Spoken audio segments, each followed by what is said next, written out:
దేవుడు అనుగ్రహించి మహిమను పొందడానికి ఆశతో ఎదురు చూస్తున్న ప్రియ ప్రేక్షక సహోదరులకు ప్రభు నామములో శుభములు. మనం ఈ ధారావాహిక అంతటలో నిర్గమకాండం గురించి చదువుకుంటున్నాం. నిర్గమకాండంలోని పాఠాలు ఎన్నో ఆధ్యాత్మిక ఉపదేశాలు మనం నేర్చుకున్నాం. అందులో భాగంగా ఈరోజు మనం 12వ పాఠానికి వచ్చాం. నీ మహిమను కనపరచుము. ఎవరి మహిమ ఎవరికి కనపరచాలి, ఆ మహిమ ఏమిటి, అది ఎక్కడ చూశారు, ఇవన్నీ తెలియాలంటే ఈ పాఠంలో మనం దైవశాఖల్ని కలుసుకోవాల్సిందే. మీరు సిద్ధమైతే రండి. మరి నమస్కారం డాక్టర్ విల్సన్ గారు. నమస్కారం పాస్టర్ శ్యామరాజు గారు. డాక్టర్ గారు, ఈరోజు పాఠం మనం నీ మహిమను కనపరచుము అనే మాట, దీని గురించి పరిచయం చేయండి. ప్రతి వారు కూడాను పెరిగి అభివృద్ధి పడాలని కోరుతుంటారు. అది సహజమే. 1వ తరగతిలో ఉన్న పిల్లోడు ఖచ్చితంగా 2వ తరగతి రావాలని ఆశపడతాడు.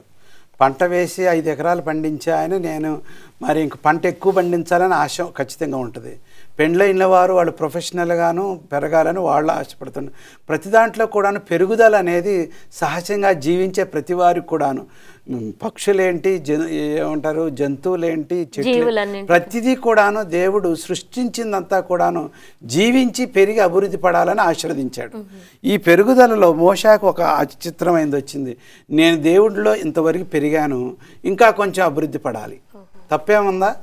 ఇప్పుడు ఇంతకంటే ముందే పాఠం ఏమో అనగా 32వ అధ్యాయంలో నేనేమో ప్రజలు ఇక్కడున్న వాళ్ళు దేవుణ్ణి మయమర్చి దిగజారిపోయారు విగ్రహారాధనలో. మోషే దేవుని దగ్గర ఉన్నవాడు ఇంకా పెరగాలని ఆశపడుతున్నారు. మనుషులు మనం అందరం కూడా అందరము రక్తమాంసలం గలవాళ్ళమే. మనం దిగజారిపోవాలని మన క్రియల ద్వారా మనం నిర్ణయాలు తీసుకుంటున్నామా, లేకపోతే మోషే వలె మనం ఇప్పుడు వరకు దేవుడు నన్ను నడిపించాడు, ఇప్పుడు వరకు నన్ను వాడుకున్నాడు, నేను ఇంకొంచెం దేవునిలో పెరగాలని ఆ స్నేహం కొరకు, ఆయన స్వార్థం దాంట్లో లేదు, స్నేహం కొరకు నేను చూడాలని ఇక్కడ కోరి ఉన్నాడు. వాకింగ్ విత్ జీసస్, నేను నా యొక్క దేవుని కృపలో ఆయన జ్ఞానంలో నేను పెరగాలని మోషేకు ఒక ఆశ వచ్చింది. అపోస్తలుడైన పేతురు అంటున్నాడు, Peter declares, but grow in the grace and the knowledge of our Lord and saviour. ఆయన కృపయు ఆయన జ్ఞానమును అభివృద్ధి చెందాలని కోరుతున్నాడు. 2వ పేతురు 3:18 రాయబడి ఉన్నది. ఈ యొక్క ప్రతిదీ కూడాను ఈ లోకంలో ఉన్న వాళ్ళు ఒక స్టేజ్ తర్వాత ఒక స్టేజ్ నేర్చుకొని జ్ఞానం సంపాదించాలని కోరుచు ఉంటారు. 20 సంవత్సరాల అమ్మాయి 1వ తరగతిలో చదవదు కదండి. ఎప్పుడైనా సరే ఖచ్చితంగా కాలేజీ డిగ్రీకి మరి విశ్వవిద్యాలయానికి వెళ్ళాలని కోరుచూ ఉంటుంది. ఈరోజు పాఠంలో మనం నేర్చుకునేది ఏంటంటే, మోషే ఆత్మీయ బలములో ఉన్నదానికి కంటే ఇంకెక్కువ పెరగాలని, దేవుని సహవాసంలో ఇంకా పెరగాలని ఆశ పుట్టి ఒక కోరిక కోరతారు. ఆ కోరిక ఏంటది ఎలాగ వచ్చిందో ఇప్పుడు మనం ఇంక పాఠంలో వివరాలు నేర్చుకుంటున్నాం. పాస్టర్ గారు, ఈ పాఠం కొరకు లేఖనం వినిపించండి. నిర్గమకాండము 34:6-7 వచనాల్లోంచి తీసుకోబడి ఉన్నది. అతని ఎదుట యెహోవా అతని దాటి వెళ్ళుచు, యెహోవా కనికరము, దయ, దీర్ఘశాంతము, విస్తారమైన కృపాసత్యములు గల దేవుడైన యెహోవా, ఆయన 1000 మందికి కృపను చూపించు, దోషమును, అపరాధమును, పాపమును క్షమించును. కానీ ఆయన ఏమాత్రమును దోషులను నిర్దోషులుగా ఎంచక 3-4 తరముల వరకు తండ్రుల దోషమును కుమారుల మీదకిని రప్పించునని ప్రకటించెను. ఈ వాక్యంలో మనం చూస్తున్నప్పుడు మరి మోషే దేవుని చూడాలని కోరికను కోరినప్పుడు, నన్ను చూస్తున్న నరుడు చనిపోతాడు, కుదరదు, కానీ నీవు ఆ దాక్కుని ఒక కొండ పక్క నుండి నేను దాటి వెళ్ళినప్పుడు నా యొక్క వెనకాల భాగం చూస్తామని చెప్పినప్పుడు, అలా చూస్తున్నప్పుడు మోషేకు దేవుడి మాటలు చెప్పి ఆయన యొక్క గుణం ఏంటో, ఆయన ఏంటో ఈ రీతిగా వర్ణిస్తున్నట్లు మనం చూస్తున్నాము. బాగుందండి డాక్టర్ గారు. మరి దేవుడు మోషేతో ఇలా మాట్లాడుతూ గుడారం నిర్మించమని ఎందుకు చెప్పారు? మోషే చరిత్ర మనం చూసినట్లయితే, మొట్టమొదటిగా ఆయన అద్భుతంగా చిన్నపిల్లలు చంపబడుతున్నప్పుడు అద్భుతంగా తప్పించుకున్నాడు.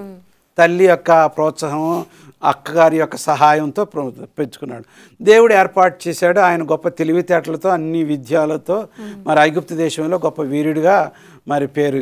కానీ దేవుడి ప్రణాళిక ఆయన ప్రొఫెషన్ వేరు కాబట్టి దేవుడు ఆయన్ని మిథ్యానవనంలో నడిపించి, ఆయన అక్కడ ఖాళీగా ఉండకోకుండా మొట్టమొదటిగా అప్పుడు జ్ఞానం అనేది, జ్ఞాపక శక్తి అనేది తగ్గిపోతుంది కాబట్టి, పాపం ఎక్కువ పెరిగిపోతుంది కాబట్టి మరి గ్రాటిట్యూడ్, కృతజ్ఞతతో ఉండేది చరిత్ర చరిత్ర అంతా కూడాను మర్చిపోతున్నారు కాబట్టి రాత మొదలుపెట్టారు. ఆ సమయానికి రాతలు మొదలుపెట్టారు. మోషే సమయానికి చెప్పాను కదండి, హమురాబి బాబిలోన్లో, లిపిటిస్టార్, ఉర్నము, వీళ్ళు రాజులు రాతలు మొదలుపెట్టి క్యూనిఫామ్ రైటింగ్స్ అని తర్వాత రాతలు. సో ఈ రాతల్లో యోబు గ్రంథాన్నను ఆదికాండం చరిత్ర అనేది రాసి ఉన్నాడు మోషే. సో ఇదంతా రాస్తున్నప్పుడు దేవుడు దర్శనం ద్వారా ఇది రాసి ఇది ఎంతగా ఉపయోగపడిద్దని ఆయన ఊహించలేదు. అరణ్యంలో ఆయన దర్శనం వచ్చింది, రాసేశాడు.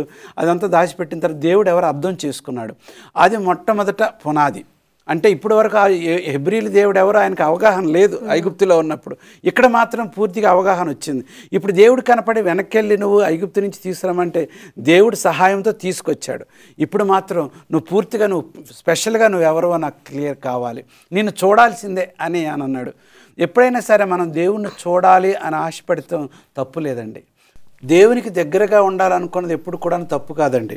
ఉదాహరణకి నిర్గమాకాండం 33వ అధ్యాయం 11వ వచనంలో the lord spoke to Moses face to face as a man speak to his friend. అంటే స్నేహితులు అయిపోయారన్నమాట. దేవుడు ఎంత గొప్పవాడంటే అంత సమీపంగా మానవుడికి వచ్చినాడు. ఈ స్నేహభావంలో నేను ముఖాముఖిగా చూడాలన్నట్టుగా ఒక ప్రశ్న అడిగినప్పుడు నన్ను చూసిన మానవుడు ఎవరో ఉండలేరు కాబట్టి నా నీడని, నా వెనక భాగాన్ని చూడన్నప్పుడు ఆయన మహిమ ఆయన ముఖం మీద ఉండి తేజస్తో నిండిపోయింది, ప్రకాశవంతమైంది ఆయన ముఖం అని మన బైబిల్లో ఈ యొక్క చరిత్రలో చూడగలుగుతున్నాం. దీని అంతటి ద్వారా మనం తెలుసుకున్నది ఏంటంటే దేవుడు ఎప్పుడు కూడాను ఆయన దగ్గరకు వస్తున్నప్పుడు అంత ప్రేమగా వారిని పెంచుకుంటాడు. ఇక్కడ ఆ తర్వాత ఆ ముఖాముఖిగా చూసిన తర్వాత నేను నీతోనే కాదు నీ ప్రజల మధ్యన ఉంటానని ఒక ప్లాన్ వేశాడు, కొత్త ప్లాన్. ఆ ప్లాన్ ఏంటంటే గుడారపు సేవ. మీ క్యాంప్ మధ్యన, మీ అందరి మధ్యన నేను ఉండటానికి ఒక నివాస స్థలం ఏర్పాటు చేయము. నేను నిర్గమాకాండం 25వ అధ్యాయంలో 8:25లో ఈ విధంగా రాయబడింది, నేను వారి మధ్యన నివసించలాగున వారి నా కొరకు ఒక నివాస స్థలం. అక్కడి నుంచి వచ్చింది ఈ యొక్క గుడారపు సేవ పద్ధతులన్నీ కూడాను, లేవీల యొక్క యాజకత్వం అంతా కూడాను, పాపాన్ని తీసివేసే పద్ధతులన్నీ కూడా అక్కడి నుంచి వచ్చాయి. బాగుందండి. చిన్న విరామం తీసుకున్న తర్వాత ఇంకొంచెం పాఠంలోకి వెళ్దాం. చిన్న బ్రేక్ తర్వాత ఇంకా పాఠం మధ్యలో ఏముందో తెలుసుకుందాం. దేవుని మహిమ గురించి చదువుకుంటున్నాం. పాఠం మధ్యలో ఇంకొంచెం ఏముందో తెలుసుకుందాం. పాస్టర్ గారు, దేవుని తెలుసుకోవటంలో మోషే యొక్క అనుభవం ఏమంటారు? మనం ఏమి నేర్చుకోవాలి? ఇక్కడ దేవుని తెలుసుకోవటంలో అన్నది మనం చూస్తున్నప్పుడు 33వ అధ్యాయంలో మోషే దేవునితో మాట్లాడుతున్నాడు, దేవుడు మోషేతో మాట్లాడుతున్నాడు. ఒక స్నేహితునితో మాట్లాడుతున్నట్లు మనము ఈ యొక్క వచనాల్లో మనం చూడగలుగుతాము. 11వ వచనంలో చూస్తాము. అంటే వాళ్ళిద్దరు కూడా స్నేహితులుగా అనుకోకుండా అప్పటికే దేవుని యొక్క మహిమను పొందాడు, తర్వాత దేవుని చూస్తున్నాడు, తర్వాత అంతేకాకుండా ఆయన యొక్క ముఖము తేజస్సుతో కూడా నింపబడుతున్నట్లు వాక్యాలు సెలవిస్తున్నాయి. ఇంత అయినప్పటికీ ఆయన ఎంతటి వరకు వెళ్ళిపోయాడంటే దేవునికి కేవలం ఒక స్నేహితుడిగానే కాకుండా ఆయన దగ్గర కూర్చుని ఒక మాట్లాడుకునే పరిస్థితులకు వెళ్ళిపోయేటప్పుడు అతను అనుకుంటున్నాడు, మరి అప్పటికే అతని రూపం దేవుని రూపం ఒకటి, ఆయన స్వరూపంలోనికి తిరిగి మార్చబడ్డాడు. అలాగైతేనే దేవుని సన్నిధానంలో ఉండగలుగుతాం. అయితే ఇక్కడ ఆయనకు కోరిక వస్తుంది, నేను ఇంతలా మాట్లాడుతున్నాను, ఇంతలా దేవునితో ఉంటున్నాను, అసలు నేను దేవునిని ముఖాముఖిగా చూడగలిగితే బాగుంటుంది. అంటే తనలో ఉన్న ఆశ ఇంకా పెరిగి నేను దేవుణ్ణి ముఖాముఖిగా చూడాలని అనే ఒక ఆలోచన ఆయనకి రావటం జరిగింది. అందుకనే 13వ వచనంలో ఆయన 33వ అధ్యాయము 13వ వచనంలో ఈ రీతిగా మాట్లాడుతున్నాడు. కాబట్టి నీ కటాక్షము నా ఎడల కలిగిన ఎడల, నీ కటాక్షము నా ఎడల కలుగునట్లుగా దయచేసి నీ మార్గము నాకు తెలుపుము, అప్పుడు నేను నిన్ను తెలుసుకుందును, చిత్తగించుము. మనం ఇక్కడ చూస్తున్న సమయంలో ఆయన నీ కటాక్షము తెలియనివ్వు అన్నట్టు మాట్లాడుతున్నాడు. అంటే దానికి ఆయన లోన ఉద్దేశము కిందకి మనం చదువుకుంటూ వెళ్తే అర్థమయ్యేది ఏంటంటే ఆయన ముఖాముఖిగా చూడాలి అనే ఒక ఆశ ఆయన కోరుకుంటున్నట్లు మనం చూస్తున్నాము. అందుకనే తర్వాత దేవుడు 34వ అధ్యాయంకి వచ్చేటప్పటికి మోషే రేపు నువ్వు వచ్చినప్పుడు నీకు కనుపరుచుకుంటానని చెప్పి ఆయన వెళ్ళిన వెంటనే తెల్లవారుజామున దేవుడు ఆయన ఒక ముఖాన్ని మూసివేసి ఆయన యొక్క వీపును వెనకాల చూసేలా చేసినట్లు మనం చూడగలుగుతున్నాము. అంటే ఇక్కడ మనకు తెలిసేది ఏంటంటే దేవుడు దగ్గరికి మోషే వెళ్తున్నప్పుడు అనుదినము కూడా దగ్గరికి వెళ్తున్నా కానీ తనలోకున్న కోరిక దేవుణ్ణి నేను ఇంకా తెలుసుకోవాలి, ఇంకా చూడాలి అన్నది మటుకి ఆ కోరికను ఆయనలో రేపటము, ఆయన దాన్ని తృప్తిపరచుకోవటము మనం చూడగలుగుతున్నాం. ఆధ్యాత్మికంగా మన జీవితంలో కూడా మనం చూస్తున్న సమయంలో ఆ దేవుని ఏదో అందరికిలాగా మనము పుస్తకాల ద్వారా నుంచే తెలుసుకుంటున్నామా, లేకపోతే అనుభవపూర్వకంగా మోషే దేవునితో ఎలాగైతే మాట్లాడాడో అలా మనం ప్రార్థన ద్వారా మాట్లాడి మనం తెలుసుకోగలుగుతున్నామా మనం ఆలోచన చేయాలి. ఎందుకంటే ఈ యొక్క పుస్తకాల ద్వారా వచ్చిన జ్ఞానంతో మనం తెలుసుకుంటే అది అక్కడితోనే ఆగిపోతుంది. కానీ అనుభవపూర్వకంగా దేవుని యొక్క స్వరూపాన్ని మనం తెలుసుకోగలిగితే ఆయనలోనికి మార్చబడటానికి మనకి ఆస్కారం ఉంటుందని మనకి ఇక్కడ తెలియజేయబడుతుంది. అందుకని ఇక్కడ మనం ఇంకా గొప్ప విషయం ఏంటంటే యేసుక్రీస్తు వారి లోకానికి వచ్చినప్పుడు దేవుడే మరి మానవుల యొక్క రూపంలో, కుమారుని రూపంలో ఈ లోకంలోకి రావటం మనం చూస్తున్నాము. ఫిలిప్పు అడుగుతూ ఉంటాడు, యోహాను 14వ అధ్యాయంకి వచ్చేటప్పటికి, ప్రభా నీ తండ్రి ఎలాగ ఉంటాడు నాకు చూపించమంటే, నన్ను చూస్తే నా తండ్రిని చూసినట్లే అనేసి చెప్తా ఉంటారు. అంటే మనకు కావాల్సింది ఏంటంటే కేవలము పైకి తెలుసుకునేది కాకుండా ఆంతరంగంగా తెలుసుకుని మనం ముందుకు వెళ్ళాలని ఈ యొక్క అనుభవపూర్వకంగా తెలుసుకోగలుగుతాం. చాలా బాగుందండి. అందుకే పౌలు వారు కూడా అంటారు, క్రీస్తు శ్రమలని అనుభవపూర్వకంగా తెలియాలి అంటారు. డాక్టర్ గారు, మరి దయచేసి నీ మహిమను నాకు చూపుమని మోషే అడిగారని ఇప్పుడు చెప్పుకున్నాం. అప్పుడు అసలు ఏం జరిగింది, ఆ సంఘటన మాకు వివరించండి. మోషే దేవునిలోకి బాగా ఎదగాలని ఆయన కోరికున్నది. ప్రజలను కాపాడాడు ఇప్పటి వరకు, వాళ్ళని నాశనం అవ్వకోకుండా వాళ్ళకి రిస్క్ తీసుకొని, ప్రభువా జీవగ్రంథంలో నా పేరు ఉన్నట్లయితే దాన్ని తొలగించము, వాళ్ళు వద్దనుకున్నట్లయితే నేను వాళ్ళతో పాటు వాళ్ళలో నేను ఒకడిని అన్నట్టుగా చెప్పుకొచ్చాడు. ఇప్పుడు మాత్రం మహిమను చూపించడం అంటే ఏంటి? మహిమ, దేవుని మహిమ అంటే ఆయన గుణగుణాలు, ఆయన స్వభావము, ఆయన ప్రేమ స్వరూపి, ఆయన దయాళత్వం కలవాడు.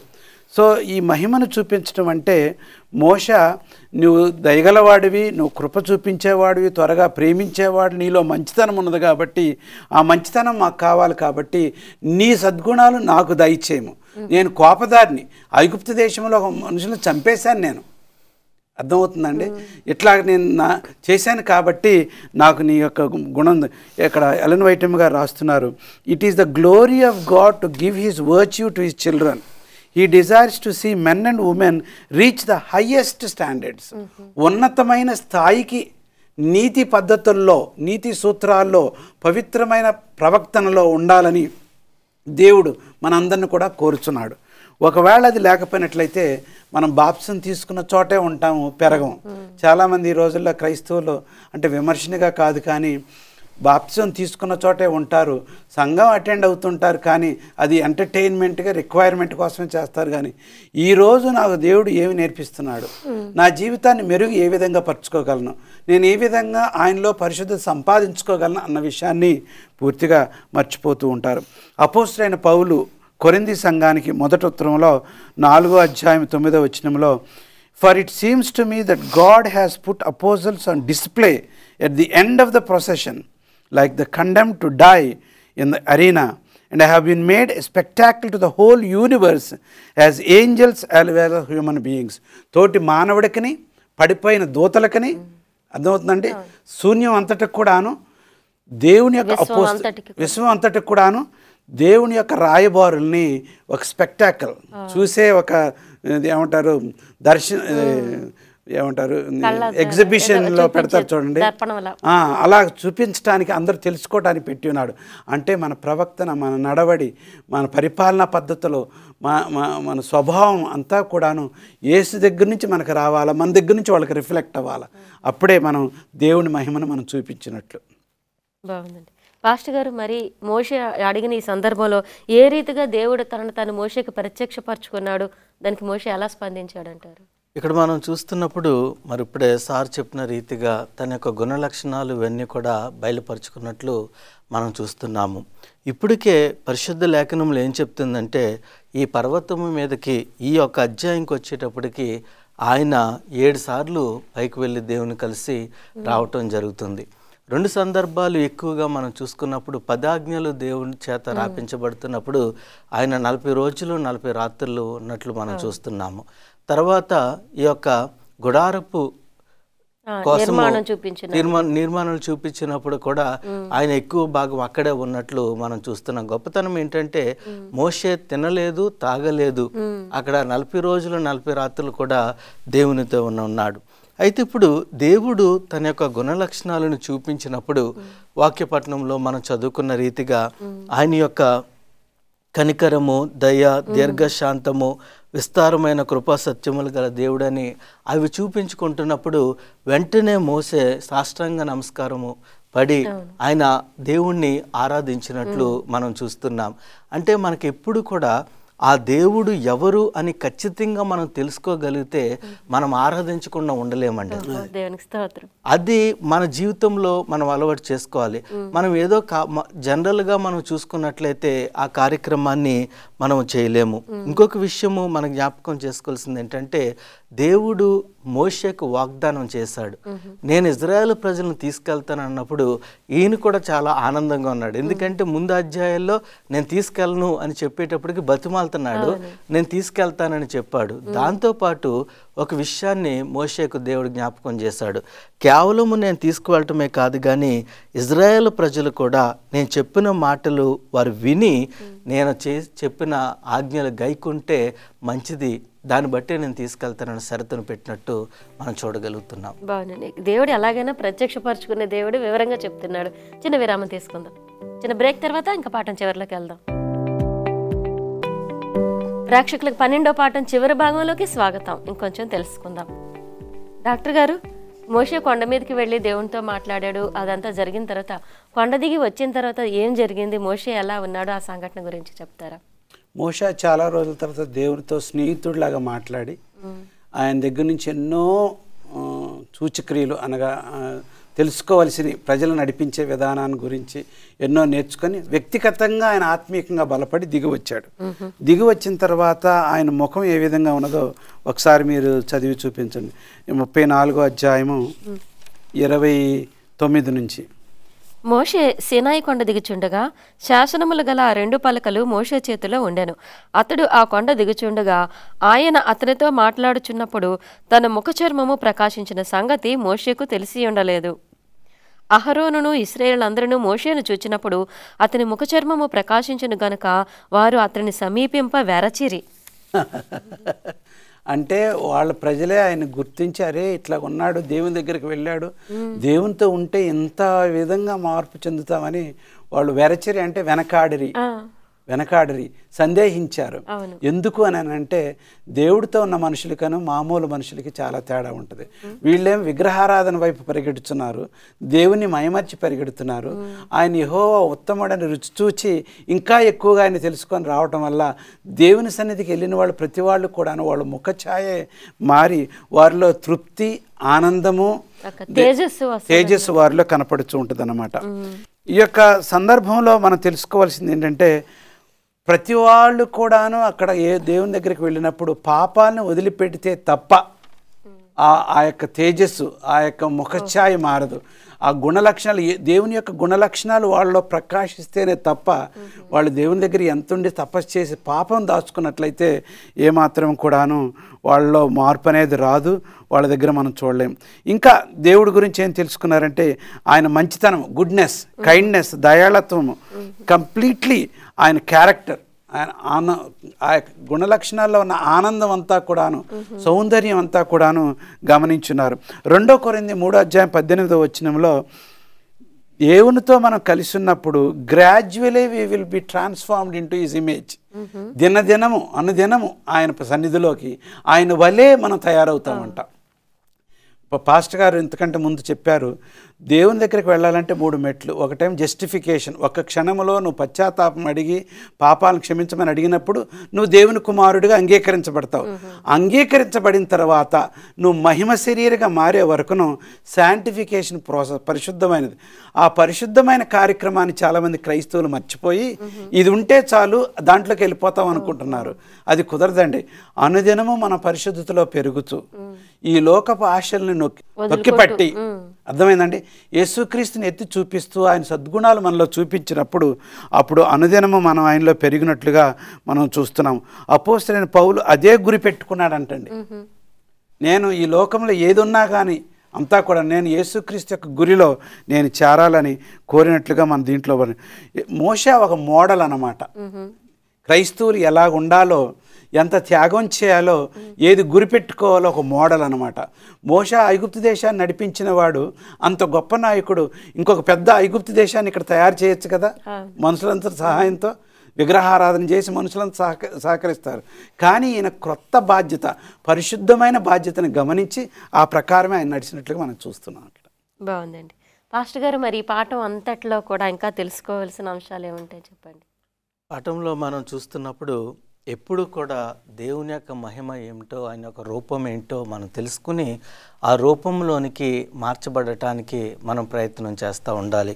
ఇక్కడ ఒక చిన్న విషయము మనకైతే ఇవ్వబడి ఉన్నది. ఒకరోజు ఒక తండ్రి ఒక కుమారుణ్ణి కేథడ్రల్కి తీసుకువెళ్తాడు.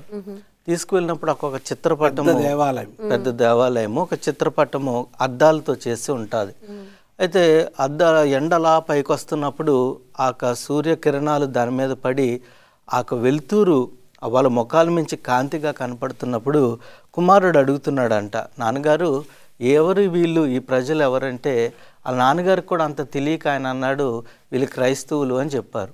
కానీ అక్కడ ఉన్న చిత్రపటం ఏంటంటే యేసుక్రీస్తు వారు శిష్యులు మరి ఆ ప్రభురాత్రి విన సంస్కరణ భోజనం బొమ్మ ఉంటుంది కదండి, దాన్ని. సో ఆ బిడ్డ అది మనసులో పెట్టుకున్నాడు. తర్వాత వాళ్ళ స్కూల్కి వెళ్ళిన తర్వాత టీచరు మీకు క్రైస్తవులు అంటే ఎవరో తెలుసా అని అడిగినప్పుడు ఈ బిడ్డకి వాళ్ళ తండ్రి గారు చెప్పిన మాటలు గుర్తుండి నాకు తెలుసు అని అన్నప్పుడు, ఏం తెలుసు నీకు క్రైస్తవుల కోసం అని చెప్పినప్పుడు వాళ్ళ ముఖాలు ఎప్పుడు కూడా చక్కగా మెరుస్తూ ఉంటాయి, లేకపోతే వెలుతురుతో నింపబడతాయని ఆ బిడ్డ చెప్పడం జరిగింది.